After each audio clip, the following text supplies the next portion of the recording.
This is Jed Disler, and welcome to the Piano Maven, your friendly podcast guide to piano recordings. Consider taking a paid subscription to the Piano Maven, and you can find a link to do so in our episode description. And paid subscribers get free downloads at the beginning of each month, and we will resume having Zoom meetings, and also you will get notices of upcoming podcast episodes in advance. Is that cool or what? So do consider a paid subscription, and thank you for helping to keep this podcast alive and afloat. The Chopin competition in Warsaw has hit its stride as this episode drops. And I have to say that I did actually record this episode prior to my being in Warsaw. I often record Piano Maven episodes in advance, but we just had 3 episodes devoted to the Chopin Mazurka cycles on disc. I mean, I don't mean the definite article, the. I talked about some Chopin Mazurka cycles on disc, actually quite a bit of them. Anyway, I was browsing online just recently, and I saw that this box set that was released in 2021 by Deutsche Grammophon is still available, certainly as a download and via streaming, although maybe the physical box is not so easy to source anymore. This is a release that's simply called the Chopin Masters edition, and it consists of 28 albums in original jacket configurations. Actually, I do see now that you can obtain this box in a download format or through streaming, and that there are some physical copies floating around Amazon and on eBay. Actually, it's not all that difficult to source. I take back what I said earlier. Now, since I had written the booklet notes for this box, I could not review it, naturally. But I do remember that when I got the assignment from the label, I made some suggestions for what they might include that had been out of print for years, such as a live album from the 1960 Warsaw Chopin competition with pianist Michel Bloch that had only been on LP. I had also suggested that long out-of-print disc on Westminster featuring the 1955 competition's third prize winner, Fu Tsong, playing Chopin Mazurkas. Now, that disc eventually did come out in a box set from Australian Eloquence. Basically, this box contains 28 discs, 28 albums, largely drawn from the Deutsche Grammophon back catalog, with 28 pianists. And there's a lot of repetition of repertoire between the pianists, but the interpretations are so different that collectors certainly would welcome such an opportunity for comparative listening. In addition to my booklet notes and full discographical information, there is also a full index of works and pianists, so if you want to do spot comparisons, you can quickly find out which works with which pianists are on which discs. And like I said, the discs are packaged in original jacket facsimiles, and they are ordered in the box alphabetically by pianist. So I'm going to go through all 28 discs as succinctly as I can. CD number 1 features the 1959 recording of Geza Anda playing the Preludes Opus 28 and the A-flat Polonaise Opus 53.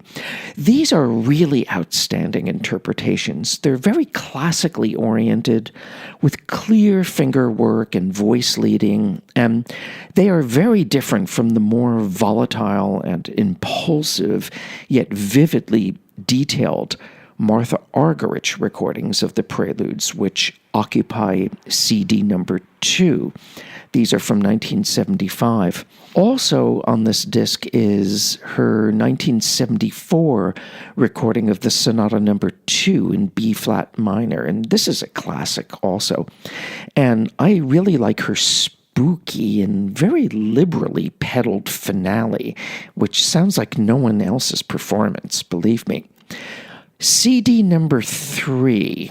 Oh, this is really special. This contains live performances of Vladimir Ashkenazy at age 18 from the 1955 Warsaw Chopin Competition, where he may have only won second prize, yet his playing totally galvanized the public and the jury. And you hear in these performances that he's already a finished artist. Throughout the Chopin F minor concerto, you also get the Ballade number 2, you get a pair of etudes, the C major, opus 10 number 1, and F major, opus 25 number 3. We have mazurkas in A-flat, opus 41 number 3, and opus 30 number 4, that's in C-sharp minor. These are all splendid and vibrant performances, but the prize of this disc is one of the most rhythmically poised and tightly structured and absolutely scintillating performances I've ever heard of the Chopin Scherzo number 4.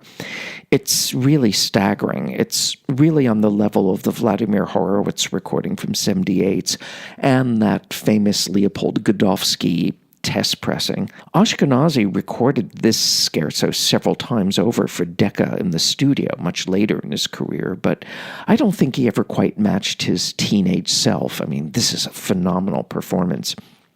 CD number 4 features Stefan Ashkenaz playing the Chopin waltzes, and this is his 1963 stereo recording, not the earlier mono version that came out in a box set that contained all of this pianist's 1950s Chopin recordings.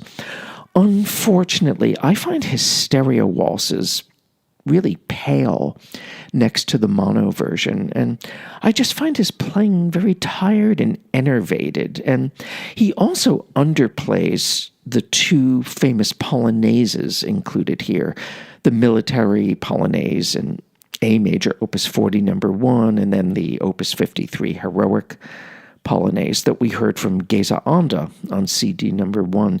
This really is not a strong disc. Like I said, Stefan Ashkenaz is much better represented in his mono Chopin recordings for Deutsche Grammophon, and also his stereo recording of the Krakowiak for piano and orchestra. That really should have been included in this box. Okay, CD number 5. We have 13 of the nocturnes from Daniel Barenboim's 1981 cycle of the complete nocturnes. These are very good performances with little rhetorical touches here and there. One might call them Claudio Arrau light. And it's not the most rapturous or poetic nocturne cycle on disc, but the performances, I think, are very fine in and of themselves.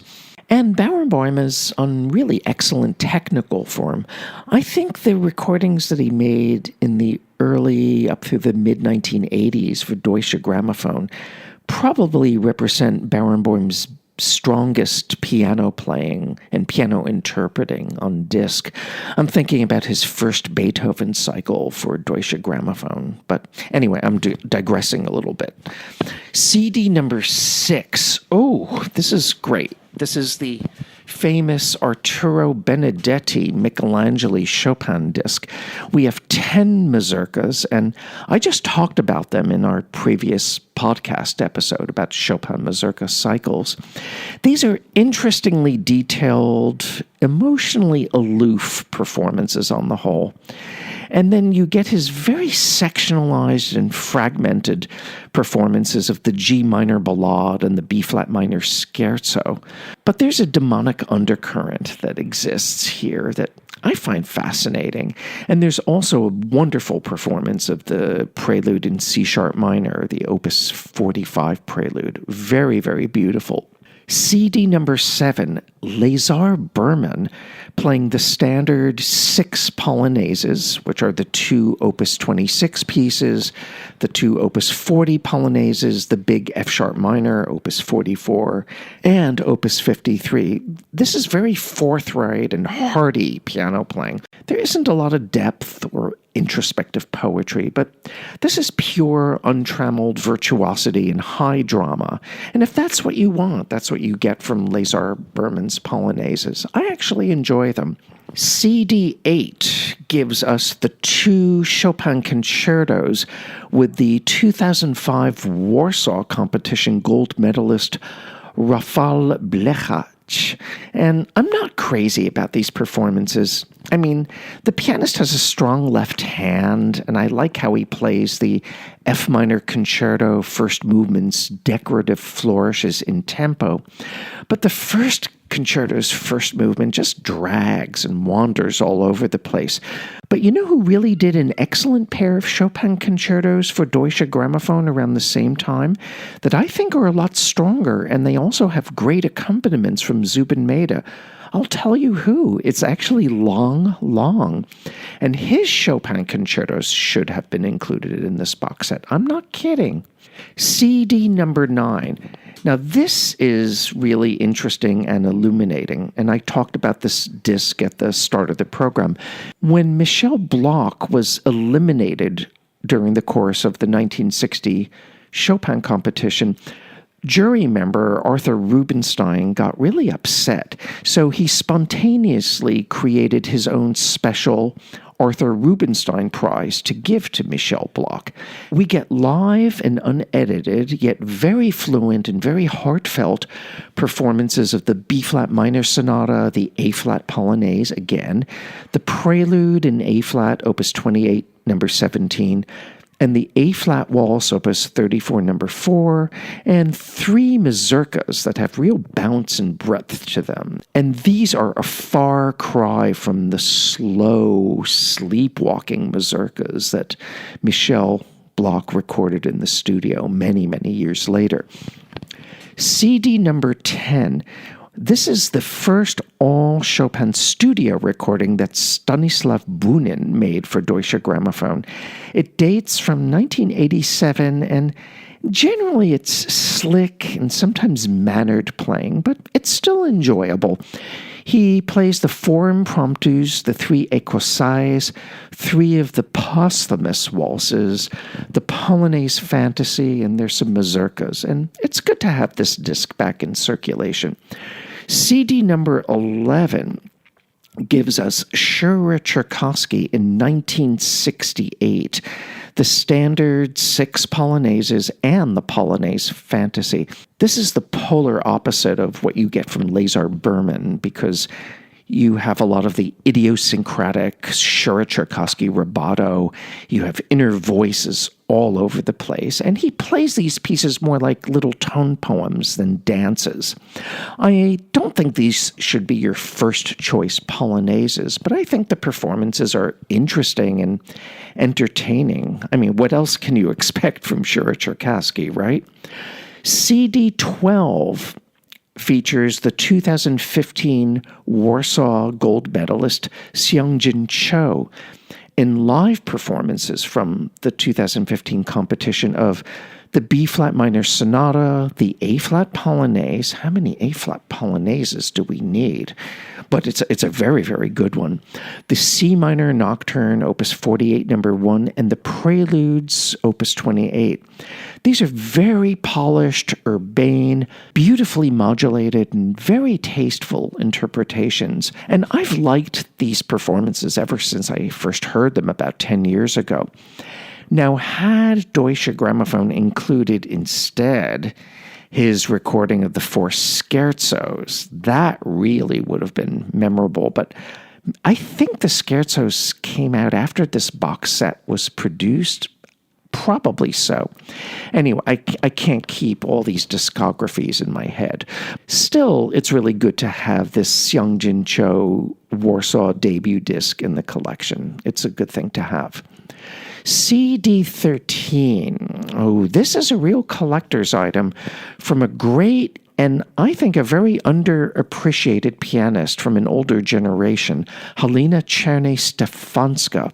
And this is a 1956 studio recording with 6 mazurkas, the first and fourth ballades, and the Andante Spinato and Grand Polonaise. This is lyrical, poetic, and sensitively nuanced playing. You're not going to find the most scintillating first and fourth ballade codas here, but her internalized sense of rhythm and her idiomatic feeling for the music cannot be denied.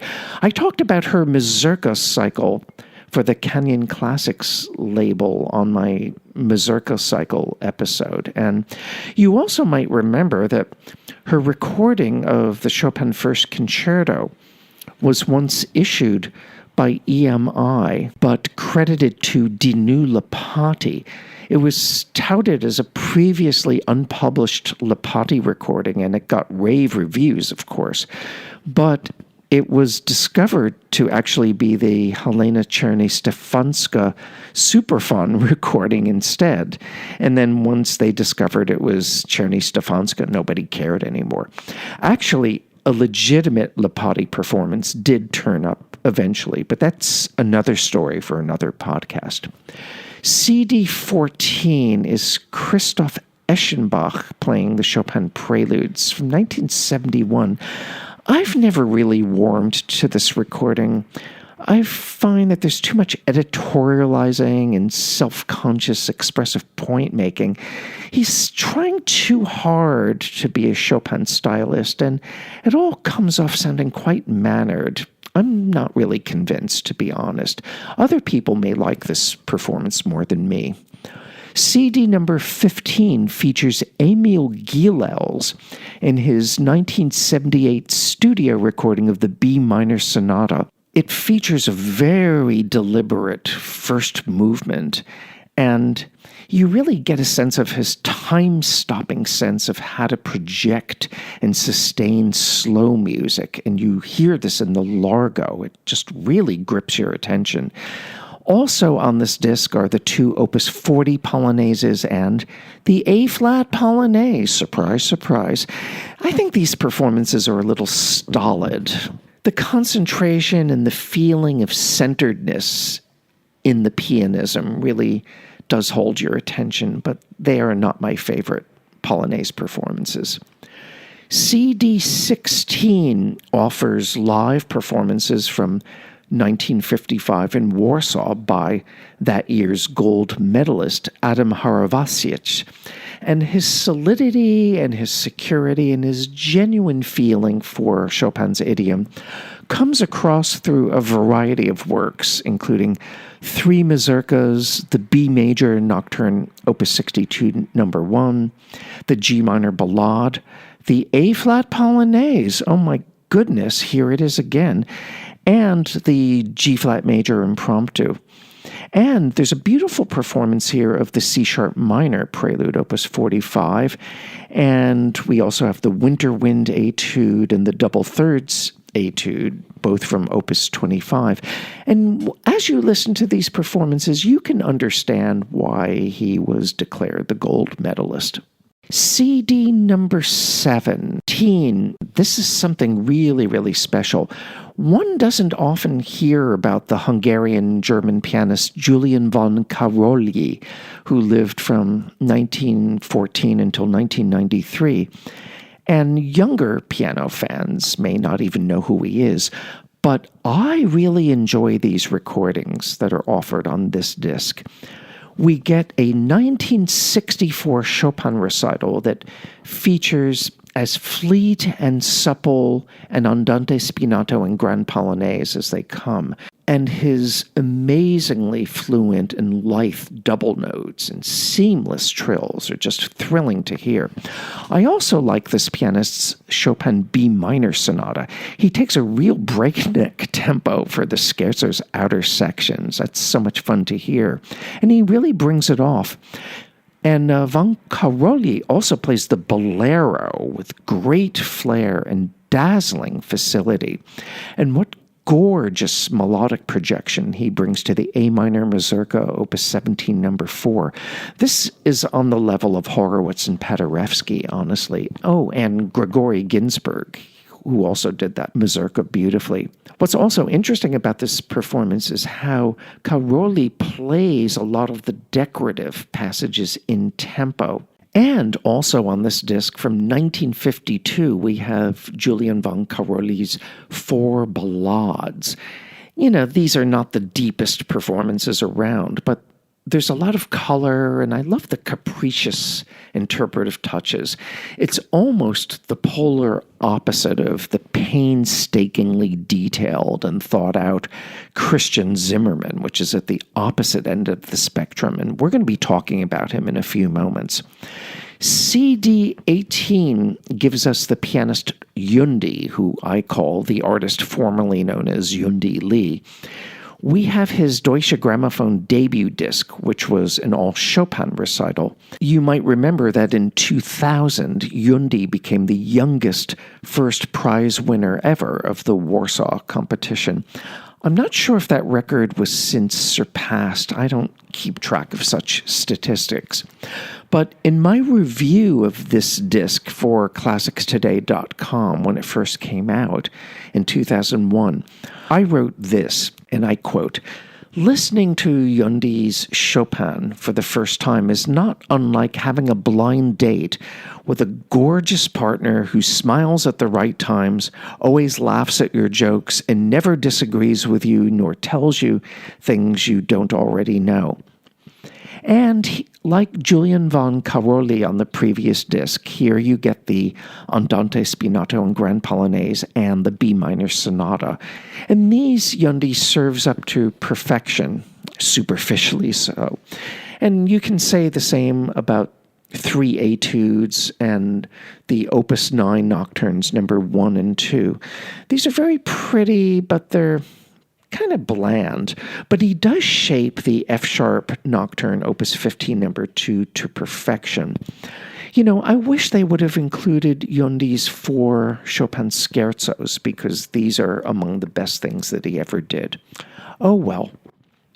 CD 19 features some really mature and cultivated, yet very spontaneous Chopin playing. We get Maria João Pires in the Nocturnes, Opus 9, numbers 1 and 2. And if you compare these to Yundi, it's really like a night and day. She just wins hands down. And she also plays the F-sharp nocturne I talked about before and the D-flat nocturne, Opus 27, number 2. All of these are gorgeous. Also on this disc is a recording of the Piano Concerto number 1, and Andrei Previn and the Royal Philharmonic Orchestra give splendid support. And this performance received its first release in this collection, and she had already recorded the second concerto with Previn, which is also excellent. But this first concerto, having it released for the first time, was quite welcome when this collection came out. Okay, we are moving along and arriving at CD 20 and a 1996 Chopin recital by Mikhail Pletnev. If you want to hear the black key and double thirds etudes resemble Olympic stunts executed to the highest standards, look no further than these performances. But then this pianist tortures the lyrical C-sharp minor etude to death, and he moons over every phrase, and he makes Liberace sound like Arthur Rubinstein. It's just so tawdry. And Pletnev's B minor sonata in this recording is so pulled about and impossibly mannered.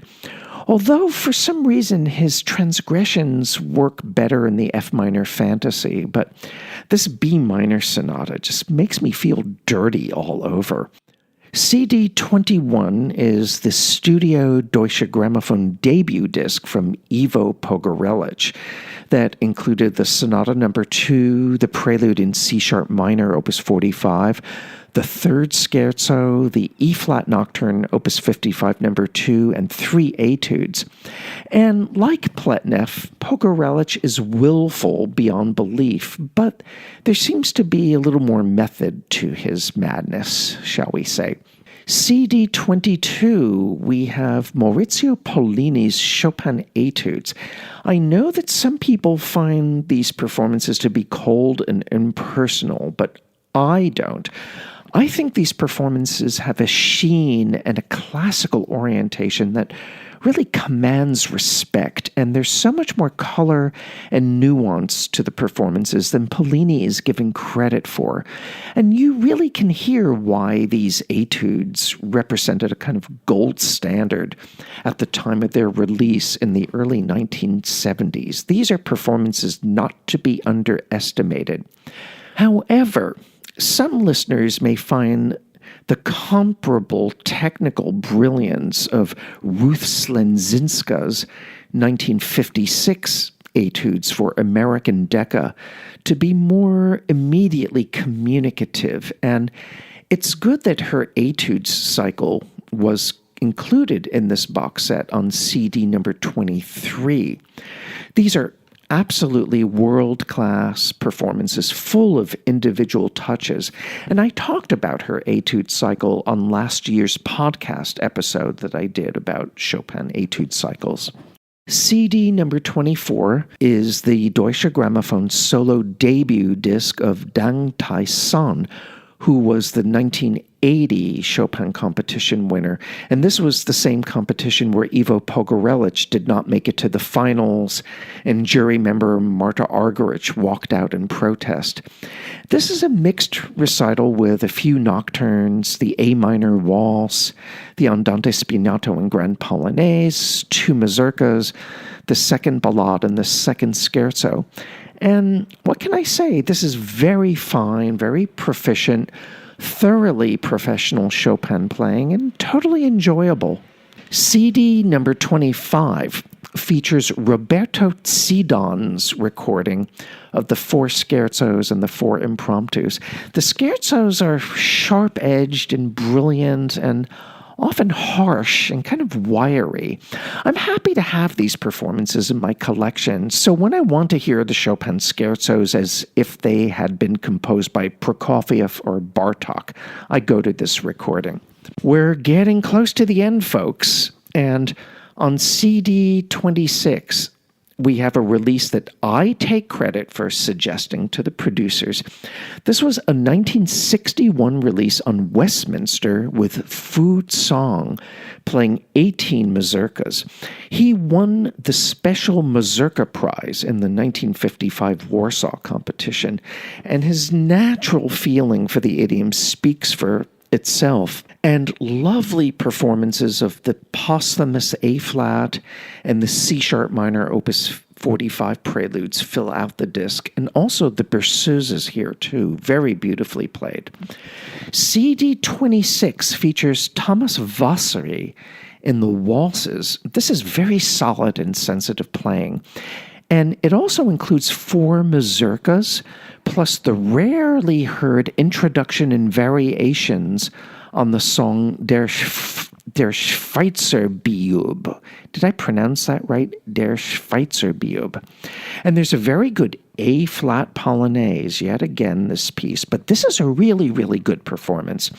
I think Thomas Vasari's Chopin recordings tend to be underrated, and I wish that Deutsche Grammophon would put out a box set of his complete recordings for that label. Maybe Australian Eloquence can do that. I really would like to see that.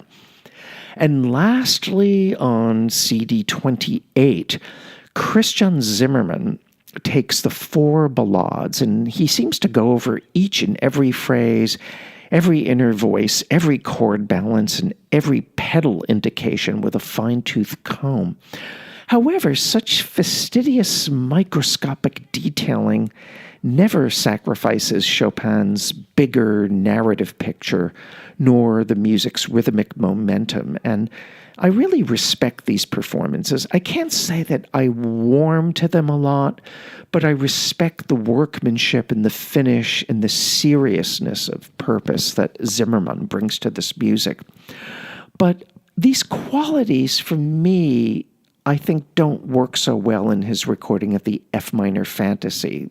And also in his barcarolle kind of gets stuck in the mud, as if the gondolier had dropped anchor and had no intention on sailing forth. But I know that others respond more positively to Zimmermann's fantasy and his barcarolle than I do. So try to listen to this disc for yourself.